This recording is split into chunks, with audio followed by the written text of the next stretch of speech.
여러분, 누군가 이렇게 물어본다면 어떻게 대답하시겠습니까? 당신의 인생의 전성기는 언제입니까? 라고 물어보면 어떻게 대답하시겠습니까? 정말 팔팔했던 새벽이 있을 것 같은 청년의 때, 혹은 가장 부유하고 가장 영향력이 있었던, 좀 잘 나가던 폼나던 그때, 아마도 많은 분들이 보암직할 만한, 그래서 많은 사람들에게 좀 이렇게 주름 잡을 수 있을 법한 그때를 떠올리기 마련일 것 같습니다. 그래서 사람들이 그래도 평균적으로 어느 시절을 제일 인생의 전성기라고 생각하는지 궁금해서 챗 GPT에게 이렇게 물어봤습니다. 사람들이 자기 인생의 전성기라고 판단하는 기준에 대한 어떤 기사나 설문조사가 있으면 좀 소개해줘. 그랬더니 진짜 몇몇 이런 케이스들을 소개하는데, 미국의 한 설문조사에서는 36세가 가장 좋았었던 때라고 그렇게 꼽히기도 했다고 합니다. 그러면서 마지막 결론하면서 이렇게 갈무리를 하는 것을 볼 수 있었습니다.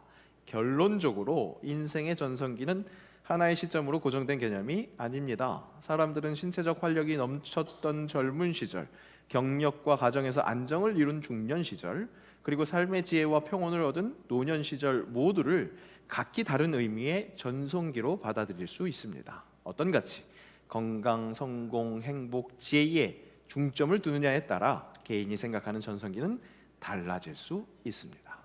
언제고 전성기가 될 수 있다는 거죠.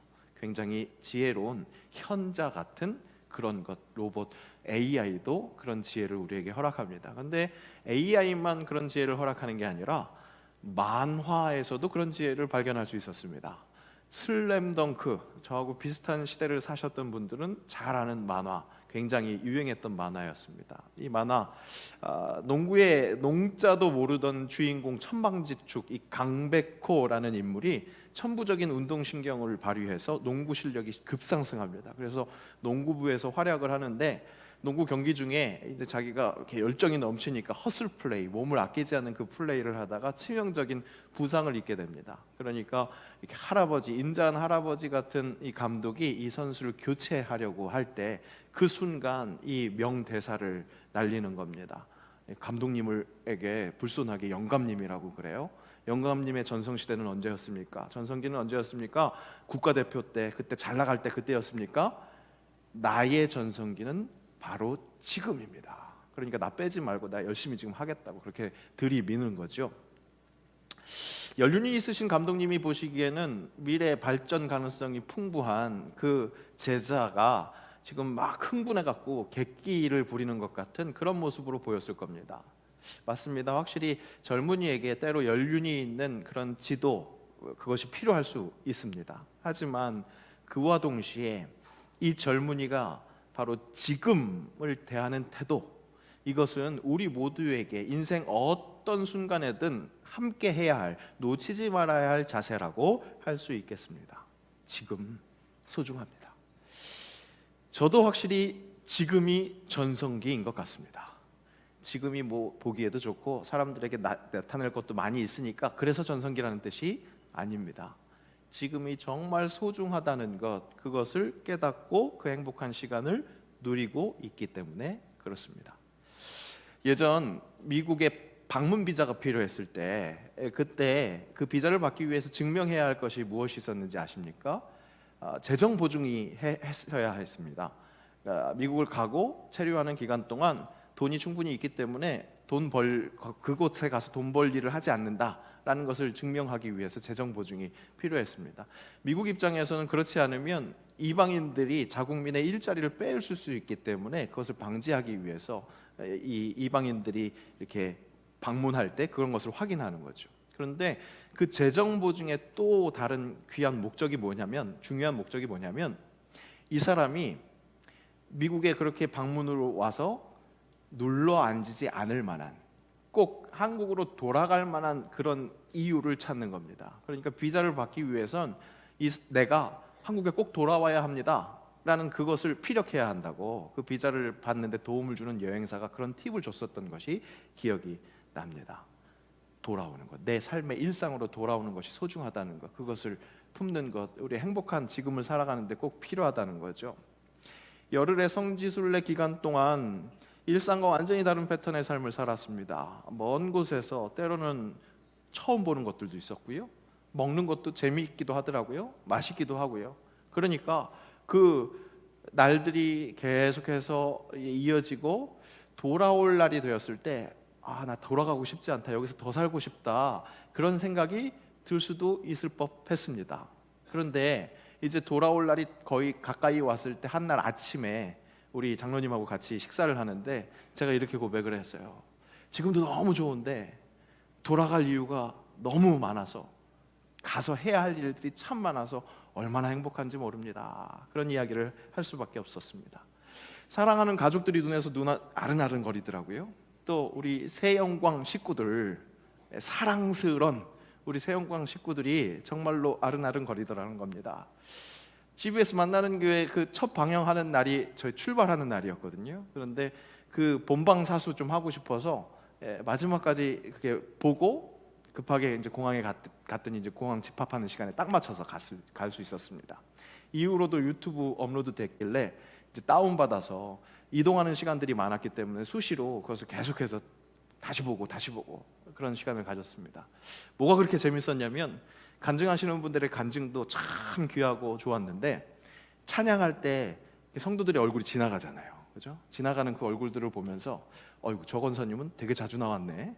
저 집사님은 그냥 쑥 지나가고 말았네. 저분은 되게 은혜 받고는 모습이 보이는데 왜 저분은 저렇게 멍한 모습, 맹한 모습이 있지?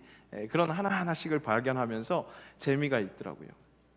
무엇보다 그 프로의 매력이 거기에 있더군요. 우리만 아는 내용이 있잖아요. 제 멘트나 우리 성도들의 멘트에서 우리만 알고 있는 그런 상황들, 그런 것들이 있다 보니까 때로는 한바구음을 짓게 되고 또 때로는 눈시울을 붉히게 되는 것, 그런 것을 경험할 수가 있었습니다.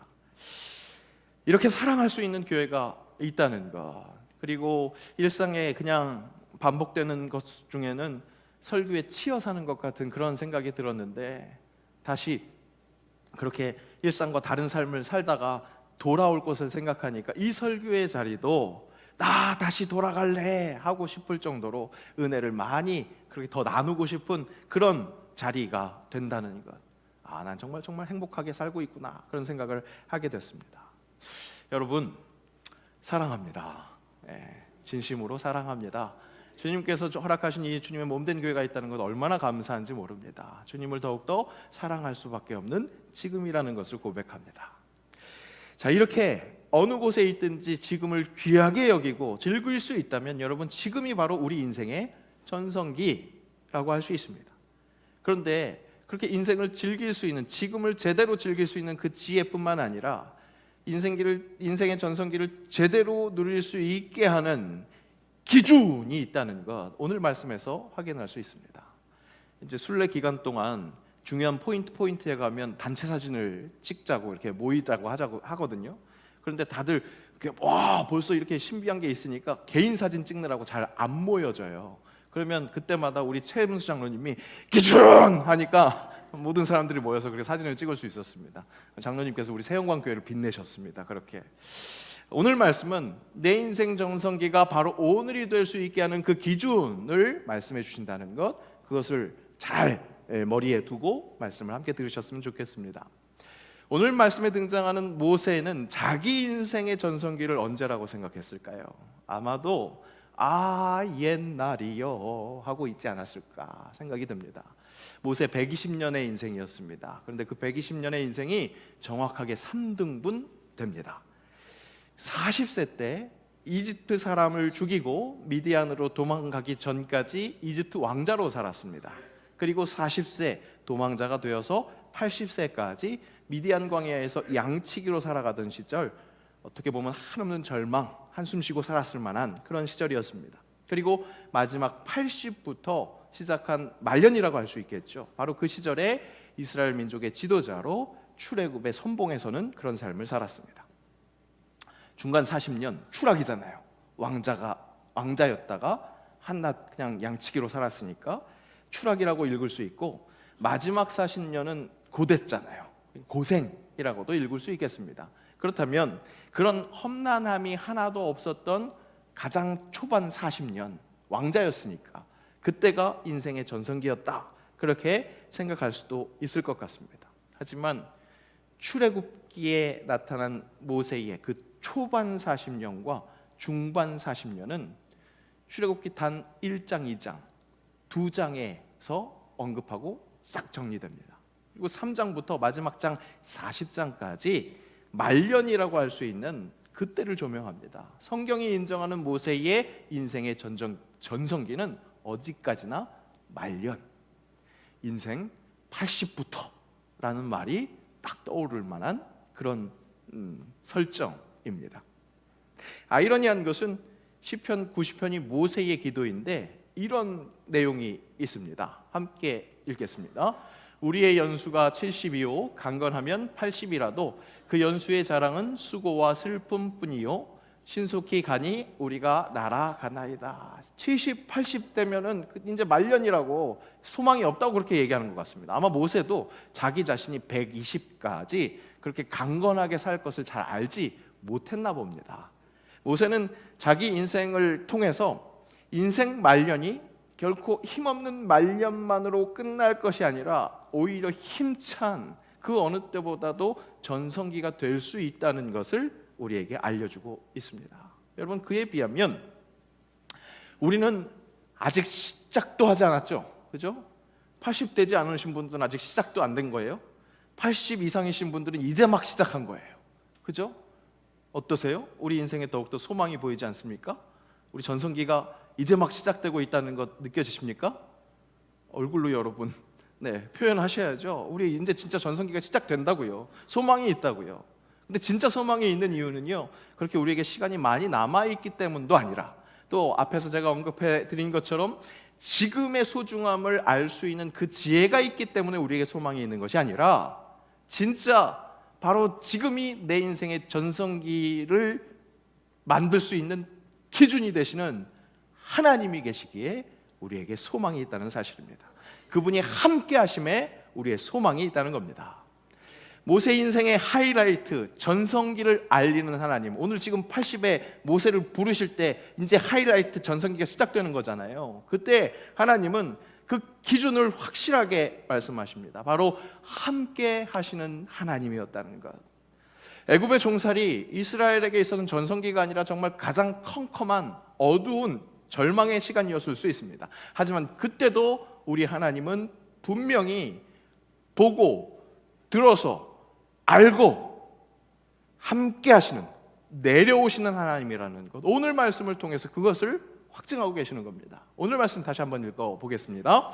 여호와께서 이르시되 내가 애굽에 있는 내 백성의 고통을 분명히 보고 그들의 감독자로 말미암아 부르짖음을 듣고 그 근심을 알고 내가 내려가서 그들을 애굽인의 손에서 건져내고 그들을 그 땅에서 인도하여 아름답고 광대한 땅, 젖과 꿀이 흐르는 땅, 곧 가나안 족속, 헷 족속, 아모리 족속, 브리스 족속, 히위 족속, 여부스 족속의 지방에 데려가려 하노라.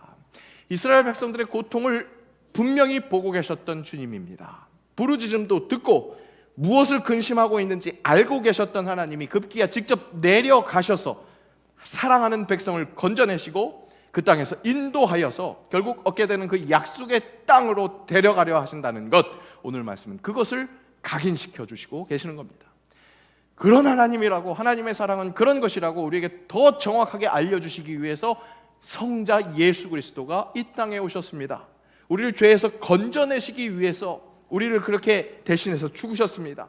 그리고 다시 사셔서 우리의 소망, 부활을 보여주시고 그를 믿는 자에게 하나님의 자녀가 되는 권세를 주셨습니다.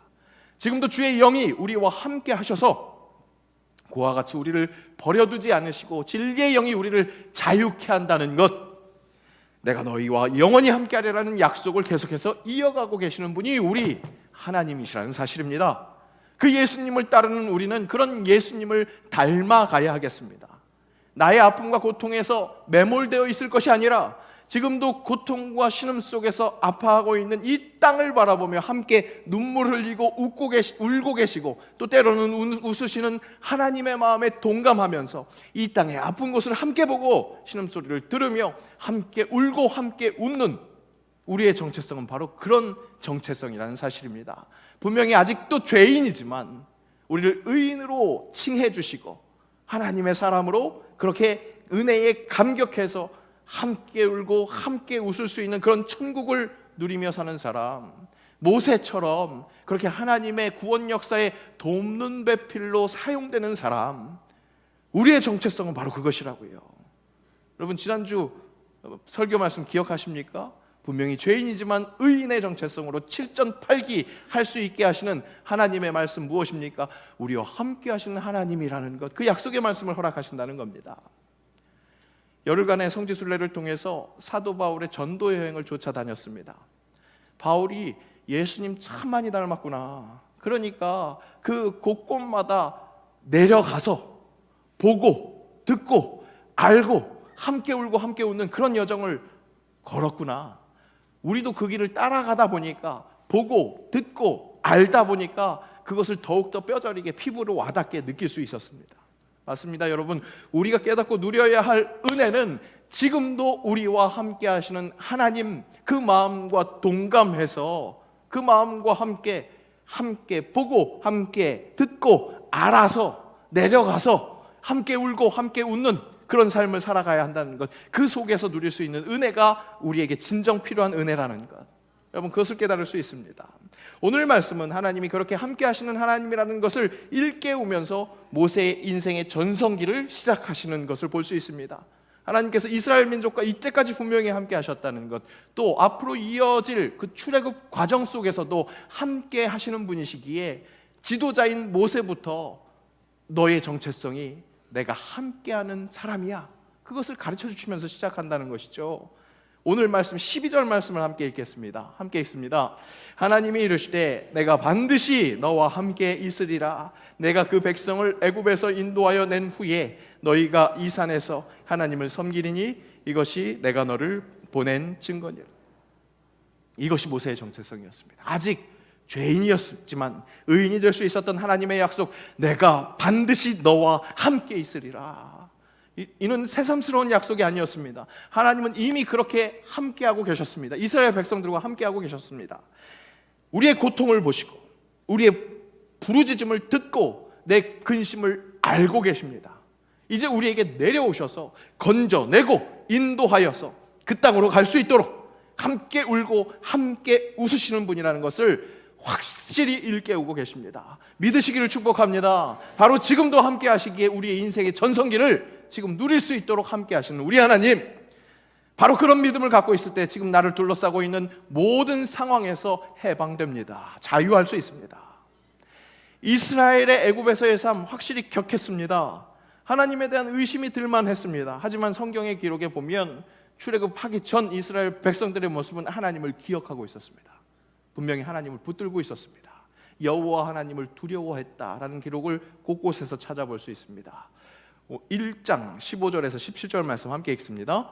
애굽 왕이 히브리 산파 시브라라 하는 사람과 부하라 하는 사람에게 말하여 이르되 너희는 히브리 여인을 위하여 해산을 도울 때에 그 자리를 살펴서 아들이거든 그를 죽이고 딸이거든 살려두라. 그러나 산파들이 하나님을 두려워하여 애굽 왕의 명령을 어기고 남자 아기들을 살린지라. 애굽 왕의 히브리인들이 너무나 번성해지니까 산파들에게 명령을 내리는 거예요. 아들이 태어나면 죽여라. 진짜 눈에 보이는 권력이 그런 명령을 내리는 겁니다. 하지만 산파들이 어떻게 했다고요? 여호와 하나님을 두려워했다고요. 하나님을 인식하고 있었습니다. 그뿐이 아닙니다. 모세가 애굽 왕에게 들어가서 이제 우리 이스라엘 출애굽해야 됩니다. 애굽에서 나오겠습니다. 그렇게 이야기를 했습니다. 그런데 이게 어떻게 돌아왔습니까? 애굽 왕의 화만 돋가서 오히려 이스라엘 백성들의 노역이 더해졌습니다. 그러니까 피부로 와닿는 고통이 있으니까 아론과 모세, 그 애굽 왕국에 들어갔었던 아론과 모세에게 이렇게 한탄하는 것을 볼 수 있어요. 함께 읽습니다. 그들에게 이르되 너희가 우리를 바로의 눈과 그의 신하의 눈에 미운 것이 되게 하고 그들의 손에 칼을 주어 우리를 죽이게 하는도다. 여호와는 너희를 살피시고 판단하시기를 원하노라. 아니 왜 애굽 왕에게 들어가서 우리 더 힘들게 해? 그렇게 한탄하면서도 뭐라고 그래요? 그 아론과 모세를 판단하시는 여호와 하나님을 기억하고 있다는 거예요. 분명 하나님을 인식하고 있었어요. 그런데 점점 현실은, 상황은 더욱더 좋아지지 않고 더 악화되고 있습니다. 더 격해지고 있습니다. 차라리 우리가 하나님을 잊고 있어서 지금 벌 받는 것이라고 한다면 억울하지는 않을 텐데, 분명히 하나님께 붙어 있는 것 같은데, 하나님을 인정하고 있는 것 같은데 왜 이렇게 현실은 더욱더 힘들어지는 거야? 그런 속이 탈만한 상황이었습니다. 이 자리에 계신 분들도 그런 마음 가지신 분이 계실 겁니다. 나는 분명히 주님 떠나지 않았는데 항상 하나님 곁에 있었던 것 같은데 왜 이렇게 나만 겪는 고난이냐고, 왜 이렇게 나만 힘들어야 하냐고. 예전에 한탄했던 분들도 계실 것이고, 지금 한탄하시는 분들도 계시고, 또 앞으로 그런 한탄하실 분들도 있을 수 있습니다. 하지만 여러분, 그 모든 상황 속에서도 우리 하나님은 함께 하십니다. 그리고 앞으로 험난할 수 있는 그 출애굽 상황에서도 하나님은 함께 하신다는 것. 그러므로 전성기라는 말과는 너무나 어울리지 않는 매번의 지금을 전성기로 만드시는 하나님이라는 것, 여러분 믿으시기를 축복합니다. 하나님은 나와 함께 하시면서 내 인생의 전성기를 바로 지금으로 만들어 주신다는 사실입니다. 세상을 이롭게 할 말씀 다시 한번 기억하십시오. 하나님은 나와 함께 하시면서 내 인생의 전성기를 바로 지금으로 만들어 주십니다. 물론 하나님이 함께 하시기 때문에 앞으로의 모든 것이 내 기준으로 형통할 것이다, 그런 것을 의미하는 것은 아닙니다.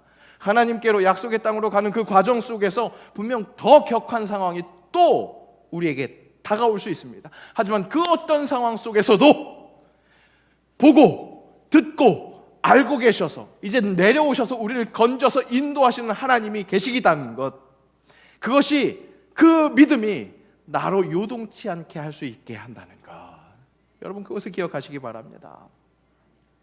이번 성지순례를 통해서 믿음의 선조들의 살았던 그 격한 믿음의 환경들을 돌아볼 수 있었습니다. 이스라엘의 애굽 생활, 또 그 출애굽 광야 생활만큼이나 격한 바울의 선교 여정, 그것을 돌아봤고요.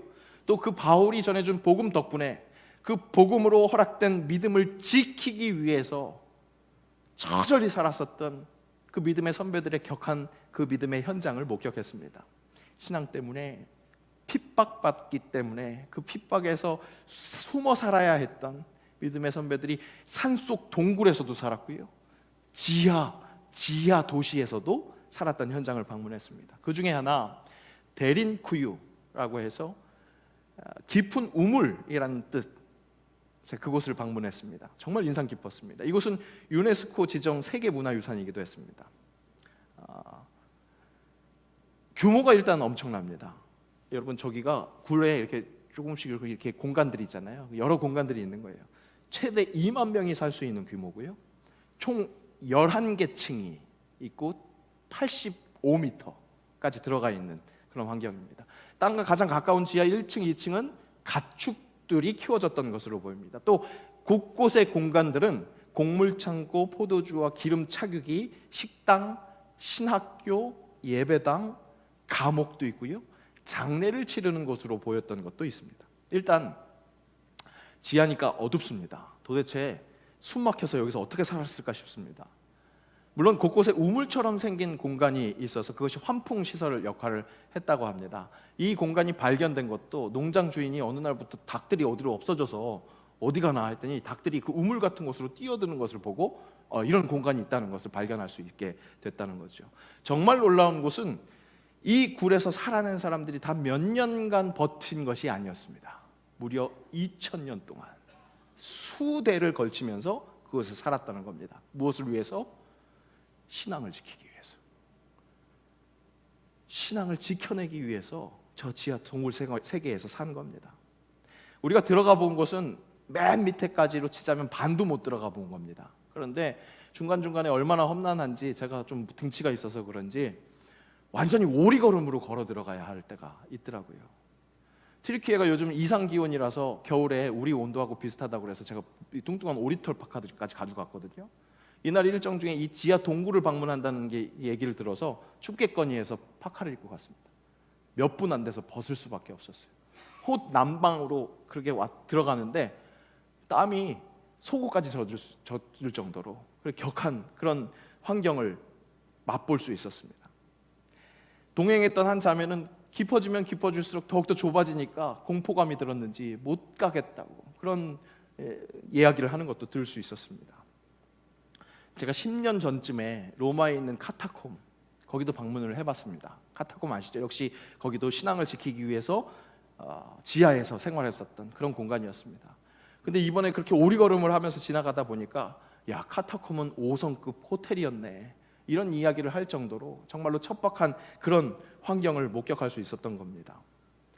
장례를 치렀던 것으로 보이는 그 좁은 공간에서 이번에 안내해 주셨던, 가이드해 주셨던 목사님께서 이런 말씀을 해주셨습니다. 이들이 이 장례를 치르면서 어떤 생각을 했을까요? 다음은 내 차례인데, 그런 생각을 하면서 두려워했을까요? 오히려 죽음이 그들에게 소망이 되진 않았을까요? 그런 이야기를 합니다. 그 이야기를 들으면서 내가 지금 죽음을 두려워하는 것은 어쩌면 이 땅의 삶에 만취하여서 정신 차리지 못한 술주정일 수도 있겠다는 생각이 들기까지 했습니다. 이번에 가이드해 주신 목사님을 참 잘 만났습니다. 세계사와 성경 이야기들을 잘 엮어주시는 것, 그런 것만으로도 참 좋았는데, 무엇보다 튀르키예 선교사 작정하시고 거기에서 살아내면서 진짜 씨름하면서 목사 안수 받았을 때 좋은 목사 되겠다는 그 결단을 어떻게든 이어가기 위해서 그렇게 살아내고 있는 모습이 좋아 보였기 때문에 참 잘 만났다라는 생각을 했습니다. 동선이 워낙 길었기 때문에 중간에 국내선 비행기를 타야 하는 그런 일정이 있었는데, 그 비행기를 기다리면서 고맙게도 우리 새영광 식구들 앞에서만 해주셨던 이야기가 있었습니다. 바로 그 튀르키예 맨 처음 도착해서 예배했던 일이었습니다. 튀르키예는 헌법상으로는 종교의 자유가 보장이 되는 나라입니다. 하지만 실상은 이 이슬람 수니파 영향 아래에 있기 때문에 그 인정받은 종교들만 종교 활동을 할 수 있습니다. 우리 개신교는 선교 활동은 고사하고 기도하고 찬양하는 것도 제한이 됩니다. 그래서 우리가 기독교 유적을 돌아다니면서도 결코 쉽게 편하게 기도하고 찬양할 수 없었고, 감시자가 없을 때만 눈치 보면서 기도하고 찬양하고 그럴 수 있었습니다. 그렇게 마음껏 예배할 수 없는 나라에 이 선교사님 가족이 처음으로 가서 주일을 맞아서 가정에서 예배를 드렸다고 합니다. 초등학교 5학년 아들이 검은 캐리어를 밑에다 놓고 드럼 삼아서 그렇게 드럼 치면서 예배를 했다고. 그렇게 열악한 예배 환경에서 예배했다는 것만으로도 이미 마음이 짠해집니다. 그런데 그렇게 예배하고 났더니 옆집에서 사람이 찾아왔답니다. 똑똑, 너희들 뭐 한 거냐고, 지금 뭐 한 거냐고. 그래서 그냥 노래했다고 그렇게 이야기했답니다. 조금 주눅이 들기도 했지만 다음 주 주일이 또 돼서 다시 똑같이 예배를 했다고 하죠.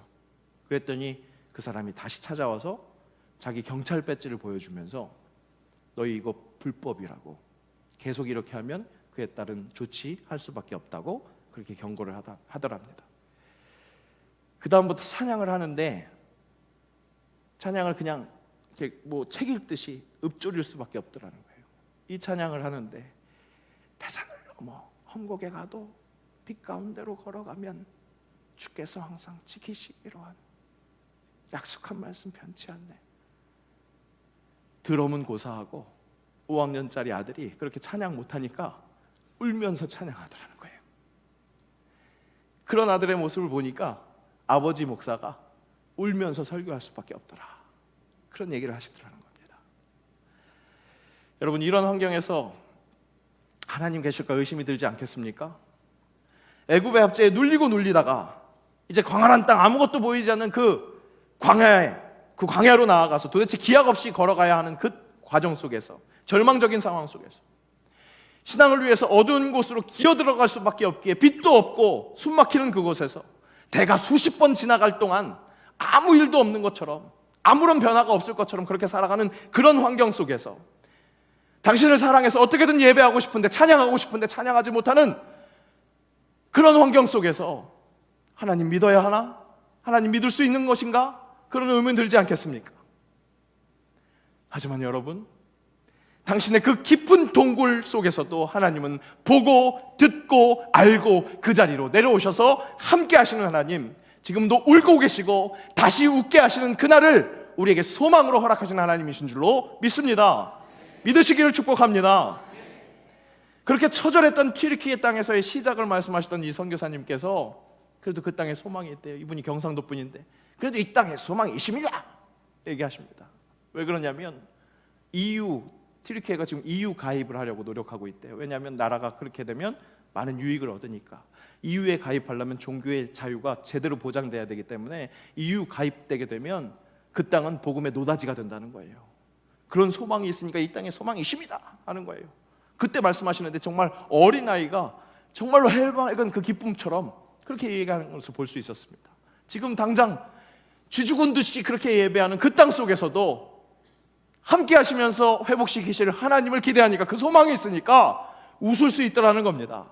그 어떤 상황 속에서도 소망이 불가능한 환경은 없다는 것을 확인할 수 있었습니다. 내가 너무 연약한 불평, 투정 부리고 있었구나 깨우치게 됐습니다.